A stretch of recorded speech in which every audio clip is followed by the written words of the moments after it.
people out there in Stuntland.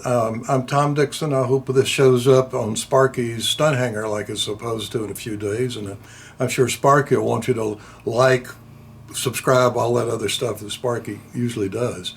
But what I want to do today is show you how I do foam wings, which is a little different than I've seen other people do. It's very efficient time-wise. It's very efficient with materials. And one of the reasons I like to do foam wings is the time effect. 25 years ago, I used to fly with Bob Barron. And Bob always knew he had a limited time to be on the planet because he'd been suffering from leukemia for years and years and years. And the original airplane, it was a scaled-down Pattern Master that Bob had won the Nats with, was the full-size Pattern Master. But we came up with a concept called the Time Machine, which was a very fast-to-build airplane. It was basically Jim Greenway Pattern Master scaled down for a smaller airframe and easier for Bob to handle with his chronic illness. Since that time, that wing was done by doing the wings with foam-compatible CA glue, which is a very fast way to do it. It's not particularly light. It's light enough. But since that time, I've gone and tried to refine this further to do something that's even faster, sturdier, more suitable for a painted finish airplane, and so forth. So that's what this is going to be about today. The original foam wings and control line were produced by Arnold Stott in Minnesota in the mid-late 60s, probably popularized more so by Bob Hunt in New Jersey with his business. And I think Bob was the first one to fully core wings, like we do here in control line. Now, if you're flying radio and you happen to look at this, you probably aren't not going to want a fully cored wing because it can't stand the G loads and the sheer weight of an RC airplane. But for a fully non-cored wing, you can vacuum bag the airplane and really get the covering on tight and so forth. This that I do is acceptable for anything except maybe pylon racing or high G turning airplanes, or some RC gliders are probably going to be, this wouldn't be suitable for. But this is a quick, efficient, not so dirty way to build wings. So I've prepared several panels on my Ringmaster 570 Tiptas, and I'm going to show different stages. Now, anybody can glue a stick to the back of a wing. It's just a piece of 1/4-inch balsa that's been stripped from a sheet. And let me talk about adhesives a little bit. Anytime you're working with foam, you got to use a water-based glue or epoxy. This is some stuff I got from Harbor Freight a while back that I really like, and I like the applicator better than Tite Bond or Elmer's or some of those type glues. Regular model airplane glues or regular CAs will melt foam, so obviously you don't want that. But this strip of balsa was glued to the back with the stuff from Harbor Freight. Now let me proceed to the next step here, and I need glasses to do that. And hopefully this will go fairly quick. Normally I use the cheapest masking tape I can find. I've got the blue stuff here so you can see it on camera very easily. We were talking earlier before we started that I had to postpone this situation a couple of times for health reasons and schedule reasons. And this morning I cut my thumb changing blades in the knife, and thought we might have to postpone it again, but so far so good. Now, the trailing edge strip is on this wing, and that's, some people do it a different way, but it's on this wing because I believe that the sheeting should capture the strip that's in the back, because that's where your flap hinges are anchored in. Some people just cover the wing with wood and then put the cap on it, but that leaves everything that the flap loads are bearing when you fly, leaves everything just on that one glue joint. I like the idea of the top sheeting capturing the trailing edge, and I'll show you that when we get further along. Now,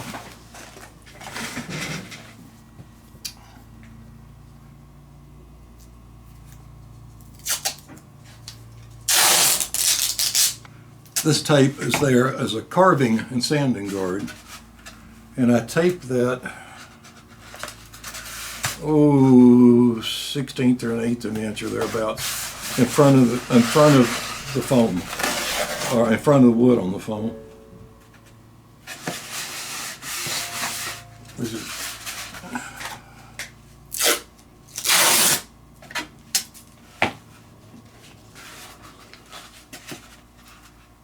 I can't talk and use my hands at the same time, apparently, here. Yeah. Other people, I've heard of people using a plane to do this job. To me, that's just much too slow. And as you see, I use the tape as a guide and carve about to the tape, and then I'll come along later with the sanding block. The foam wings, the foam cores are cut by Jim Pearson here in the Atlanta area, and Jim doesn't want to do anything but foam. Well, he does make the Yuki ready to fly control line trainer, retrainer, or whatever. But Jim cuts all the foam for me and, at a very reasonable price. Does a great job.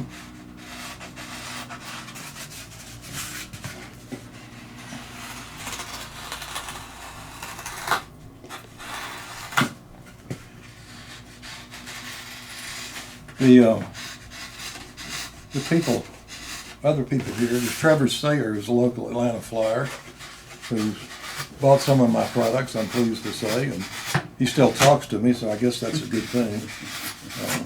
And then behind the camera is Joe McKechnie, who's a friend and somewhat of an expert with video and audio equipment from his past occupation in broadcast journalism.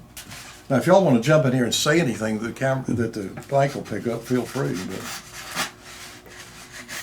any questions, anything you see that you don't understand?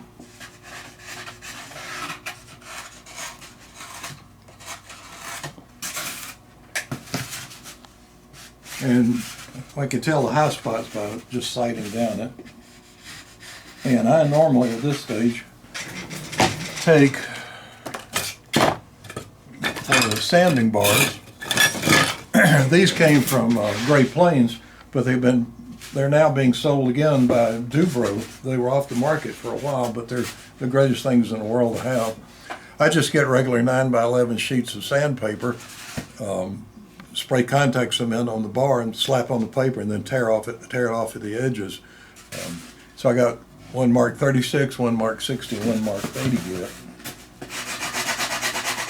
And this is the 36, which some people may think is pretty abrupt. But it really, 36 paper is kind of like using a knife. It takes big pieces out in a hurry, which is kind of what you want.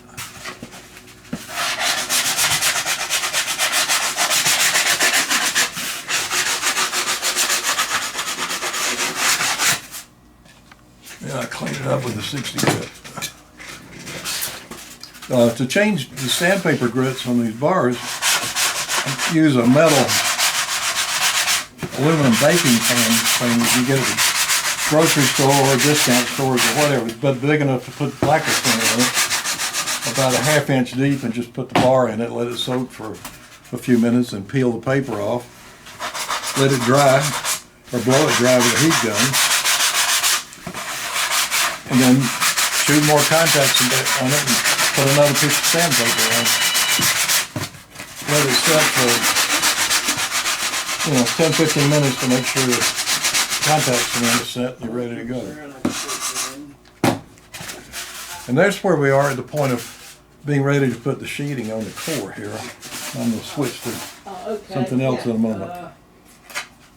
You got 5 minutes.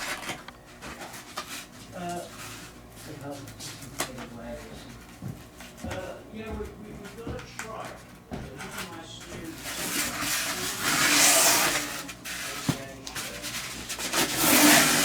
So that's ready for sheeting now. But we're not going to use that one right away. Let me talk about sheeting. The way I in the past, where most people sheeted foam wings, they would make a long, laborious cut, put everything together, tape it or glue it with either model airplane glue or thin CA, and then take the tape off and try to sand the glue seam out. I don't do any of that. I don't even glue the sheets together. Now, what I'm doing here is use one piece of tape at the end, a piece of tape at the middle, and another at the other end. And you can see there's a gap. I just push it together. This is harder to do with my bad thumb.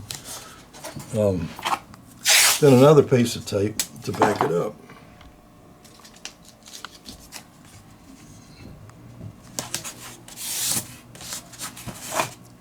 Now, we'll use that for the leading edge, center section, trailing edge section. And these actually match pretty good. There's a little bobble right there. Not too worried about that, and I'll tell you why. The adhesive I use on these wings is Gorilla Glue. And Gorilla Glue has a unique characteristic of expanding when it cures. And in so doing, it'll fill in any cracks. And now you don't want to leave 1/8 wide gaps, but it'll fill a tiny crack. And it also has the fortunate situation that it's easy to sand, because if it sands about like the balsa itself. Now I'm using the wing core that I just did to mark where to cut.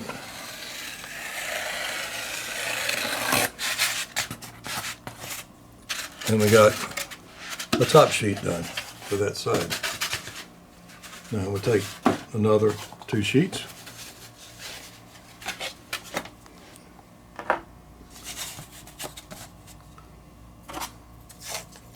Push together.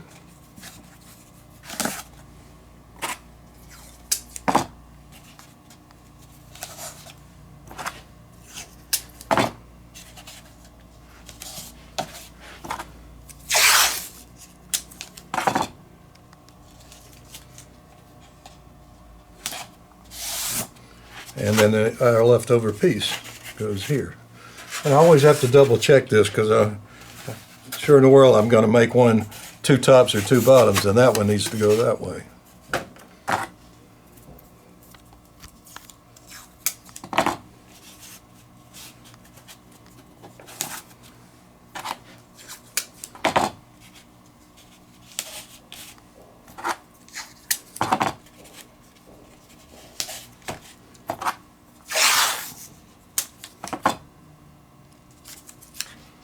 Now, the next stage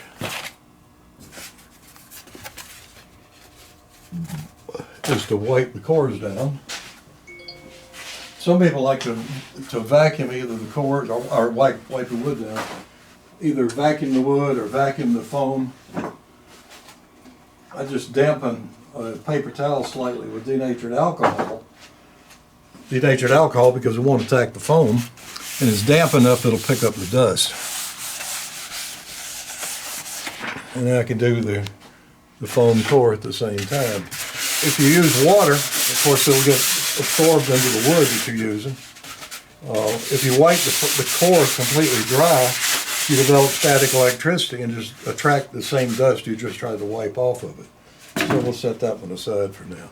Next stage, and I'm only going to demonstrate this briefly and dryly, because I don't want to get lacquer all over Joe's camera or up his nose or whatever. But I put a light coat of hardware store lacquer. I think this stuff's about $4, $5 a can. It's the cheapest lacquer you can find. And I do that as a way to partly seal the surface of the wood so it doesn't absorb as much Gorilla Glue as it otherwise would do. So I'm only going to do that much of that, because I got 2 more already over here ready to go, and another core. You want to let the lacquer dry 15 minutes or so just to be sure, because it will attack foam if it's still wet. Now, these are covers that I've had made up previously and already done the lacquer thing on. I'm going to re-wipe this core, and then we'll show you how to put glue on.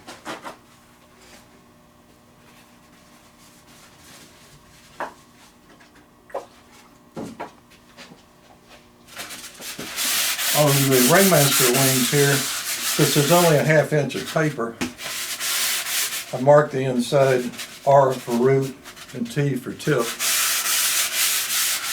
just so I don't do it backwards and end up with a gap and have to take it all apart again. I've got the foam cradle that was cut from it down here. This is parchment paper. A lot of people use wax paper. I find parchment paper, which is this stuff. I think I got this at Walgreens Pharmacy in their houseware section. Nothing will stick to this. CA will stick to wax paper, but nothing sticks to that stuff. You can put puddles of CA in it, kick it, and just flip it off with your finger. All right, let's glue some stuff together.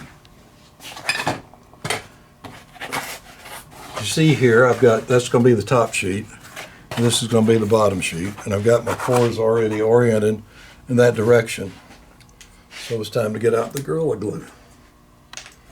And what I use to spread this around is a body putty spreader. I get them at the hardware store, the auto parts place. Obviously, auto parts section, you can get them in any auto parts store. I guess you could use a piece of plywood if you wanted. These come in various sizes. I find that they keep accumulating glue that after a month or two, it's time to replace them. But, all right, Gorilla Glue, standard stuff from the store. Sets in about 3 hours time that you can take it apart and start working with it again. The clear stuff actually sets faster, but it's hard for me to see how much I'm putting on the plane.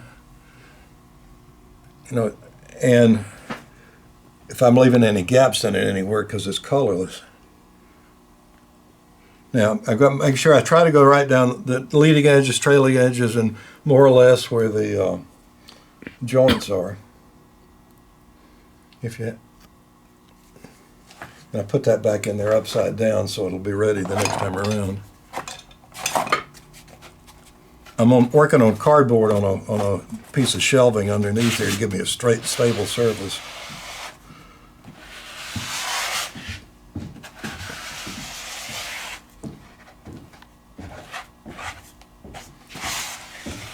And what I'm doing, all I want to do is leave just a thin film on the wood. I want it all completely covered, but no puddles. And any extra on this one, I dump on the other one.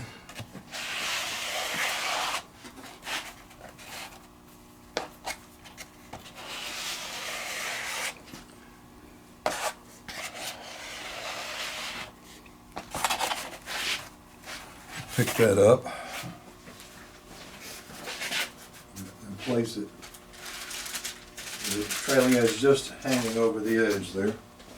Nobody can get that, Joe.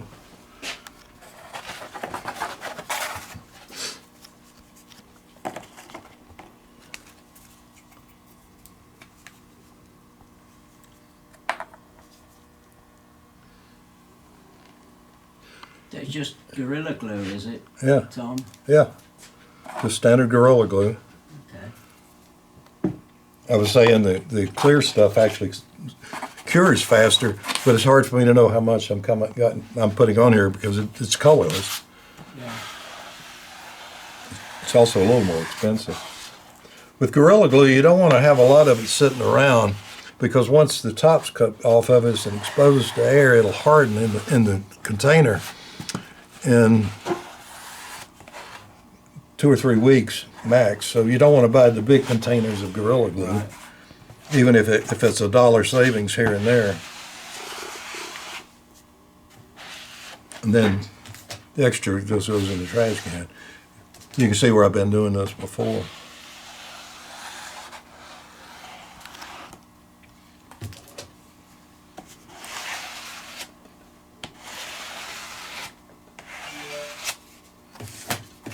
All right.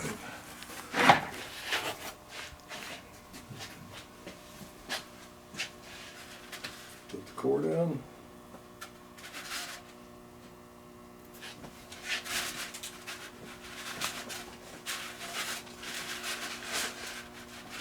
Some people use, I mean, here we go. There you go, Jeff. Good. Some people have used contact cement to put wings together. I don't, for the simple reason that you just saw. If you get the sheeting in the wrong place, you can't pick it up again. Whereas this stuff you can still move a little bit. Now, once make sure all the edges are covered, on goes a piece of parchment paper, on goes the other cradle, on goes a piece of cardboard, which helps sort of distribute the load. And I put these temporary weights on the corners just to hold everything in place while I get everything aligned. You don't have to be super perfect about this, just good enough. And once I make sure it's pretty much aligned, and everything's slippery, so that's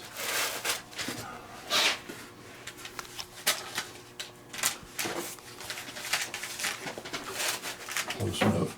Then go to the weights. These are brake discs that I have an endless supply of because my son's an auto mechanic, but I probably got all I'll ever need. I like them because instead of having a lot of little individual weights, you got a lot of weight and it's all flat. Now, I was talking earlier about the trailing edge cap. If you notice, the trailing edge cap sticks out beyond the foam. Well, what do you do about that? This is what I do about it. These are great big potato chip bag clips that you can get at the grocery store. And just use them as clamps. You can get metal clamps or spring clamps, but they leave dents in the wood. These are just about the right strength to hold everything and not leave any marks. So let that sit for 3 hours. It's ready to take the weights off and go to the next step. And this is the next step. This is what it looks like when it comes out from the gluing, curing process. Tape's still on it, obviously, and barely got the leading edge captured on this one. But what's notable here is there's a gap right there. It didn't get all the way glued down. Trailing edge seems pretty good, but the trick for the little bit of gap in it is foam compatible CA. I like SIG's brand. I don't know how much this is going to still be available anywhere. I don't know what SIG's situation is these days. If you use regular CA, like I said, you'll leave voids in the foam. All I do is just run a little down the edge there. Take another piece of tape.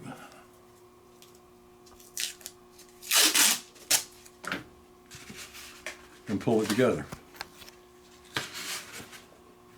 This is similar to the process of actually gluing all the wood on with the CA. So I'll let that sit for a couple of minutes while I trim the back of it. The other tape comes off.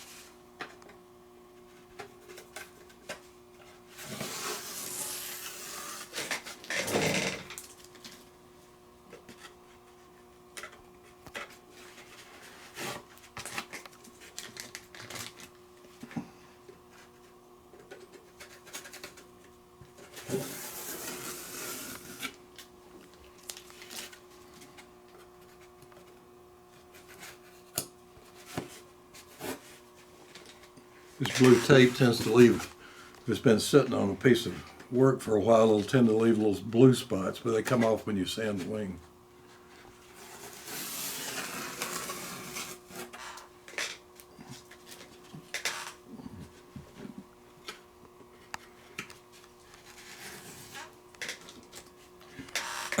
The kicker for the foam CA will certainly speed up the process, and the kicker is also foam compatible.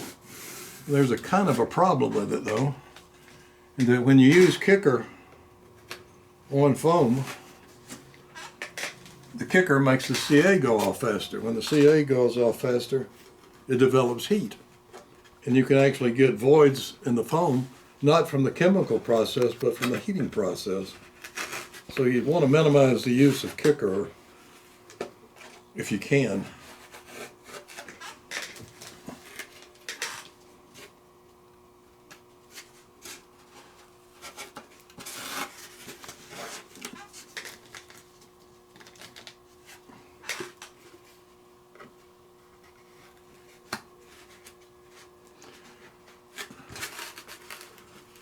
Definitely need my other phone back.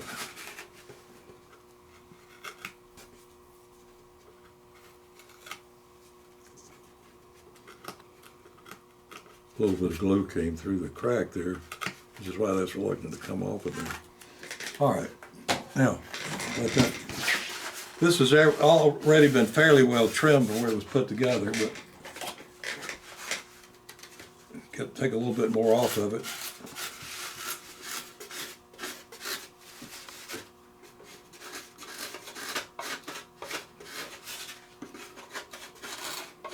I got a glue lump that came out right there.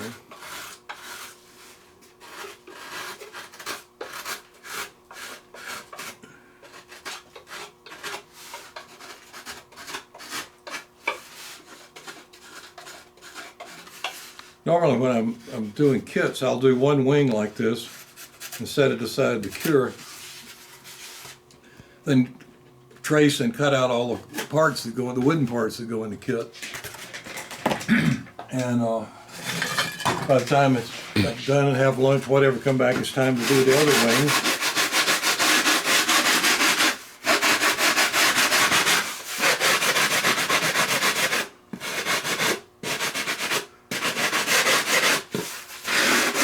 Then when everything's done, again, I'm sighting to make sure it's straight. And when everything's done, it goes in the box. If I time things right, and I really have to, I can start with the foam cores from Jim first thing in the morning and ship at 8 or 9 o'clock in the morning and ship a kit at 5 o'clock in the afternoon with the wings already sheeted and everything. Forgot to wipe this while ago. Now let's see if this is cured. Yep.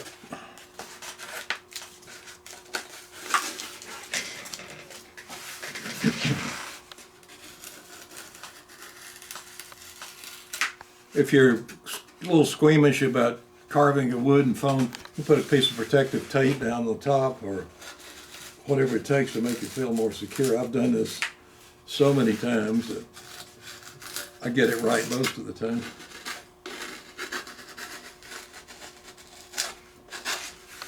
And what I'm after is, how can we do this well, have it work, and do it quick? Because time is a commodity there ain't making any more of for anybody on this planet. We've got eternity, so Joe says, but we only got a limited amount of time here. And one of the things I'm after with all these things I do is for me to have the maximum amount of pleasure, for anybody else to have the maximum amount of pleasure in the time they've got. I don't want to waste it in boring and fruitless activity. This again is the 36.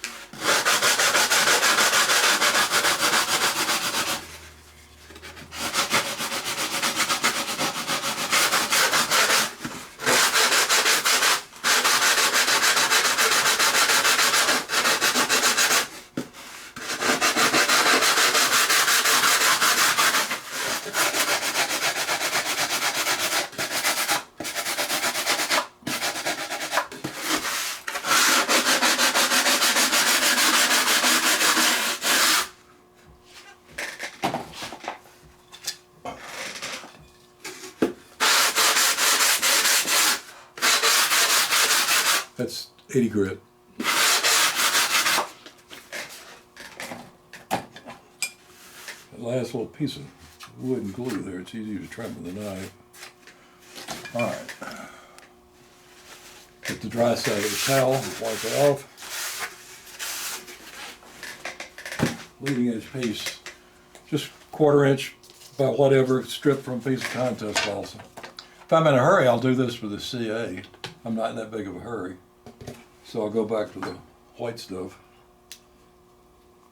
First we need some tape.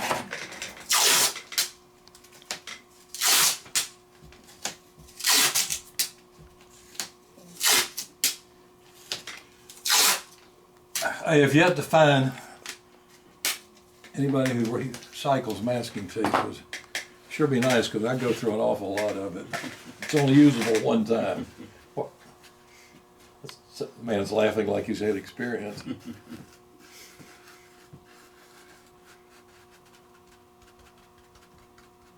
Oh, come out of there. Let's have a lump in there somewhere, keeping it from coming out. I don't know if you can pick that up, how much I got on there, Joe, but it's not a lot, just a little bead. And when you put the sheeting on it, just sort of slide it around a little bit and make sure the glue is spread. I always start in the middle and taping something, because it gives me ways to correct either end if I get it off. And remember, wood's flexible. It doesn't have to be perfect. If a piece is bent slightly, it's not going to affect much, because if you see there, I've just moved that about a 3/16 of an inch to get it in line. But it's not enough spring in this one piece of wood that's going to affect the whole wing. Unlike if you were building a built-up wing, that could induce a stress and you end up with a warp in it. So that's how you put the leading edge on it. All right, and that goes aside to dry for an hour or two while that white glue dries. And that brings us to this stage. Time to trim it off. Now, on this one I actually used two pieces because I didn't have one long enough to go to the end of the wing, which really doesn't matter. This is the tip, and the leading edge piece is not carrying any load, so there's no worry about it breaking under load. I wouldn't do it on this end, but on the tip end it doesn't hurt anything and lets me use up scrap wood.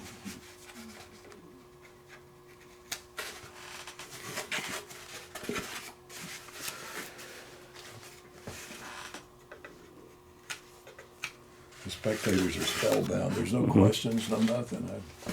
I'm amazed.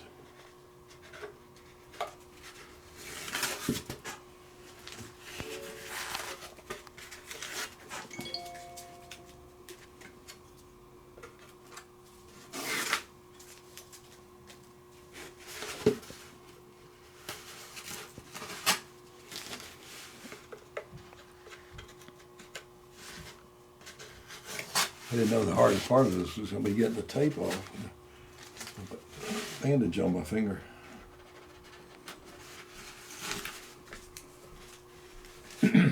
Here again, I just grabbed the whittler blade, the 226 blade, and I just use it like a spoke shaver and just draw it to me.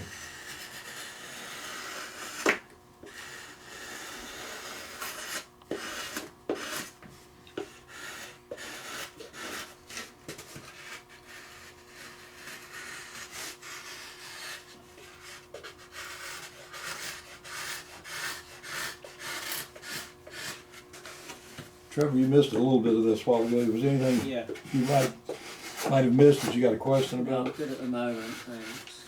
Huh? No, I'm good. Okay, No you're good. questions at present.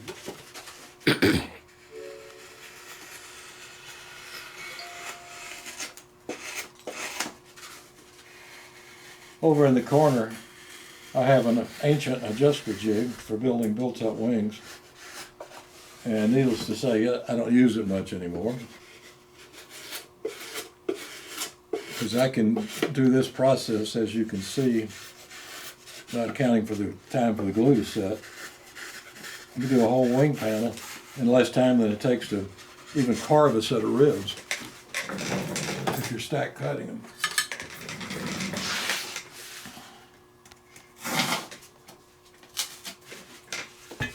Much less set the wing up in the jig and so forth. Now, do the 60 grit paper here to level the cap to the sheeting, because 36 just takes too big of gouges out of the wing sheeting, but 60 is about right for the first step.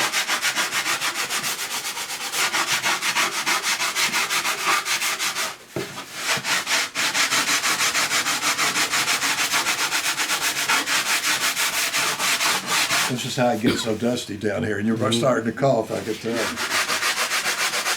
I'll try to get over here a little bit out of the way.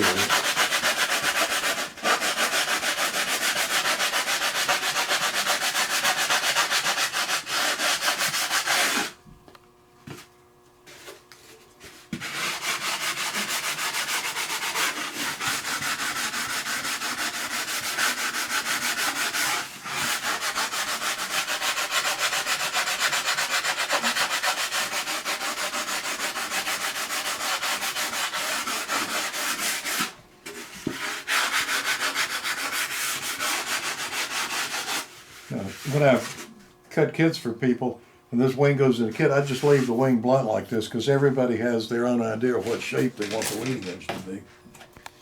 Next up is the 80 grit, which smooths everything out a little more flat.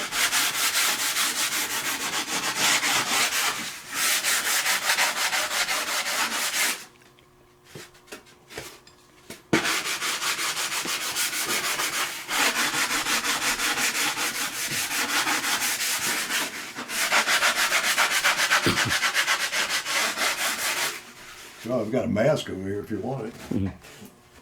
Now, I also use the 80 grit to level the seams. I've got one spot here, I don't know if we can pick it up on camera, that it didn't quite match. It's up about a 64th of an inch. Maybe another spot here and there. This is what the 80 grit does. And a lot of people, like I said earlier when we started this, they'll glue sheets together and try to sand them flat before they put them on the wing. The theory being that you're going to get waves in the wing if you sand it while it's on the wing. That's not been my experience. And obviously, I'm not gluing the sheets together before I put them on the core to start with.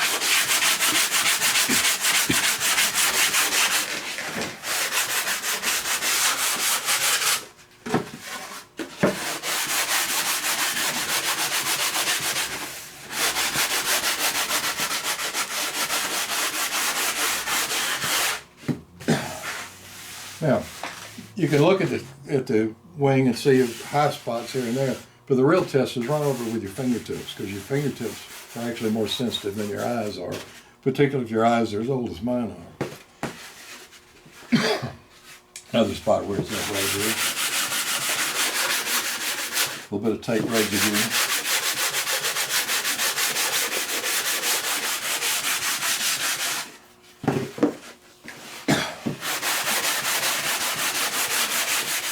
All right, we're now in the other room where the saws are. You can see that the sheeting has overlapped the end of the core on both ends considerably. Well, there's several ways to cut it. You can cut it carefully with a knife or with a razor saw real easily. What I like to do is use a bandsaw, however.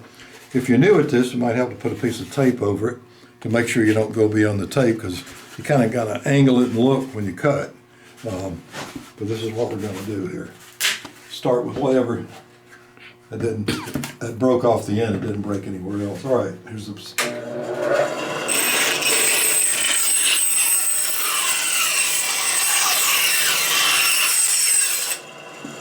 I usually make two cuts, one to get within about 1/8 of an inch of the core, and then a second one to a little bit more.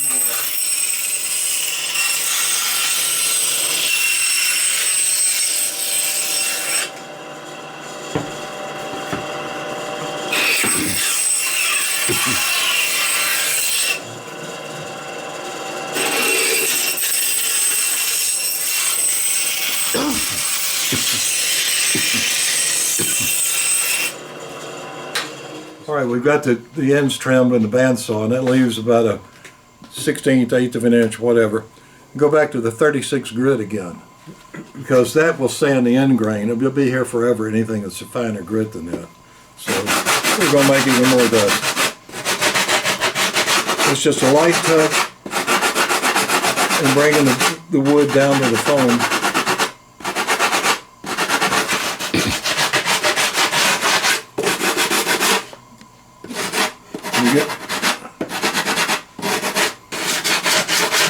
Get it almost there and clean it up with the 80 grit. If you've got a wing that's got wooden spars in it, it's a little harder to sand. Sometimes it's an idea to take a Dremel sanding drum and bring the spars down to level with the foam before you try to sand the balsa. The spars are used, of course, when wings, either large wings or wings that have landing gear in the wing.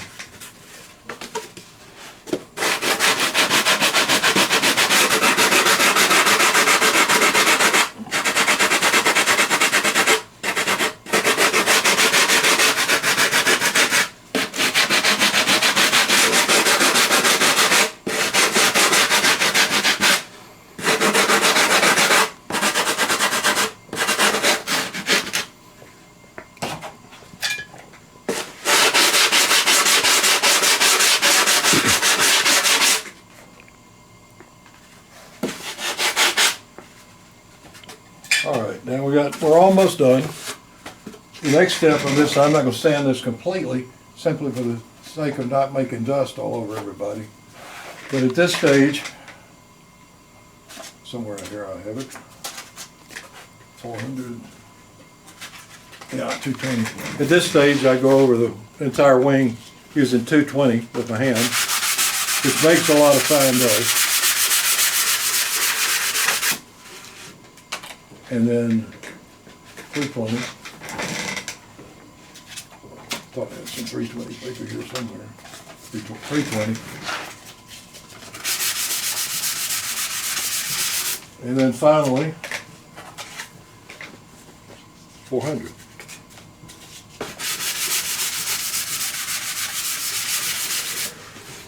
And once you do that over the whole wing, it's ready for the next step of putting the controls in or shipping it or whatever. Let me talk a second about the controls. You good where you are, Joe, don't worry. This is a push rod I made up with a bell crank. For those of you that aren't familiar with how to mount a bell crank in a foam wing, it's on a piece of 1/8 inch wire with wheel collars top and bottom with a washer. When I assembled the controls in the wing, I'll put a little bit of 5-minute epoxy on the set screws of the wheel collars, and also I use a wheel collar on the push rod. Same thing, just to make sure they don't back off. This push rod is solid 30-second wire. What you see here is a piece of nominally 30-second ID carbon tube, which I did not glue, but I will. It's on there as a stiffener, because all the air loads from the flaps and the elevators go through this one rod.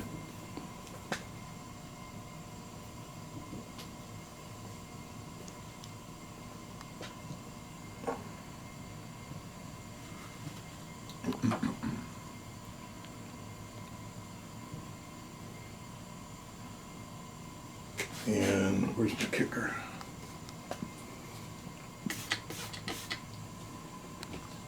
And I use, of course, that same setup in the back. I do not use ball joints or multi-piece push rods. There's just too many places that can fail.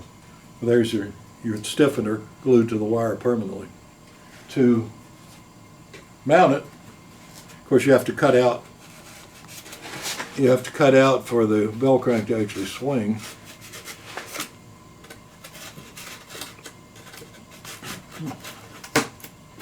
And I'm not going to get into this in big detail here, but the bell crank would be mounted in a notch, and like so, and dropped in. It's not quite enough to clear there yet.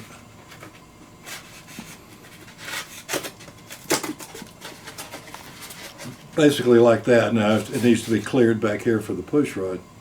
And the wire sticks through top and bottom. When the wing, the reason I do it this way, with what's called a backwards bell crank, is it lets the lead outs hang all the way through the wing, and the push rod hang out of the way, so when I join it, nothing's in the way that's falling through. And the way that I join wings, by the way, this is wrapped with glass fiber cloth, 1 inch wide for profiles, 2 inch for full fuselage. And then on top of the glass, after the epoxy is cured, you put a plywood patch about 1 inch square to tie the bell crank into that fiberglass wrapping that goes all the way around. Now, the way that I join wings, don't have one completely done here, but as if this was already sheeted. This is one I did earlier.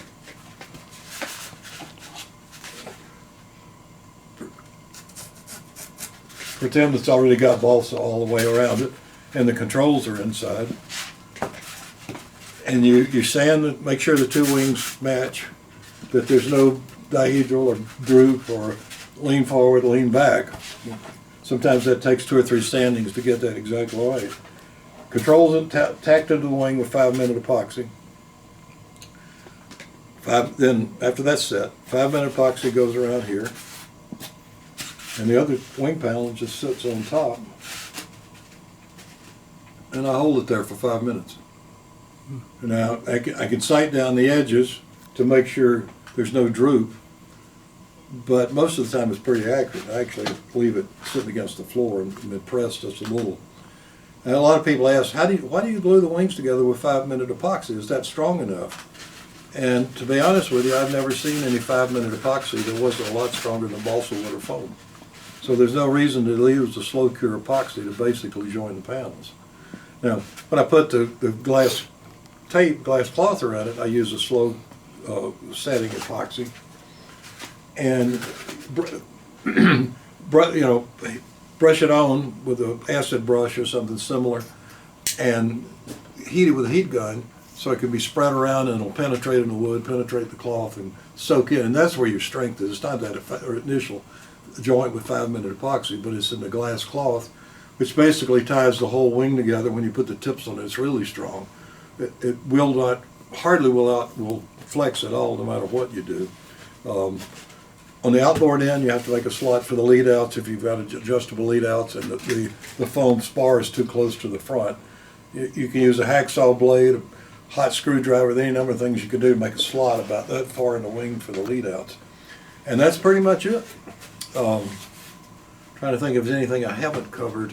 So you cover it in glass fibre? The center section. Yeah, only the centre section. Yeah. Well, I have done wings entirely with glass, but you still need the heavy glass for the center section, which is this thing. And it's what I normally do. Is that the roof? Yeah. Is of course I've got the other panels sitting out here. I'll tack the glass to the trailing edge right here with a couple of dots of thin CAs just to hold it in place. Then pull it over the bell crank, maybe make a little cut with an X-Acto to go over that post, and wrap it around. And it's not long enough to go to the back, but it'll go all the way to the back and tack it again, just so it stays in place. And then dab the epoxy on it, hit it with a heat gun, spread it around with a brush, and then let it set overnight. I try to time these things so that I'm finishing up when I'd be going to sleep or going to lunch or going to church or something that I can go for several hours, come back, and it's ready for whatever the next stage is that I'm going to do. So the rest of the wing you cover in tissue? Tissue or film. Okay. It doesn't really matter, whatever you would want to do. Yours, the planes that I built for you, it's 2 or 3 coats, usually 3 or 4 coats of nitrate dope, and silk span, lightweight silk span, and dope on top, and then rattle can primer that's wet sanded down, and then color shoving. And it's just traditional model finish. I've got wings covered with film that stand up just fine like this, not any problem at all. One other question. Sure. How does the weight of these compare to sort of a built-up wing? If you didn't hear the question, Trevor's question was how does the weight compare for a wing built this way and a built-up wing? I've got several airplanes back there in the other room, but for a straight comparison, there's one that's a built-up wing, 1957 Nobler. It weighs 45 ounces. Built-up wing, traditional, just like the original kit construction. I've got another one that I built. It's a replica of the airplane that I flew at the 74 Nationals and 75 Nationals with a foam wing, exactly the same size wing, so it's fully sheeted, weighs 45 ounces. Okay. Yeah, the difference in the structure is at the bare wood stage, a built-up wing will probably be 1 to 2 ounces heavier. Well, excuse me, 1 to 2 ounces lighter. The foam wing will be heavier.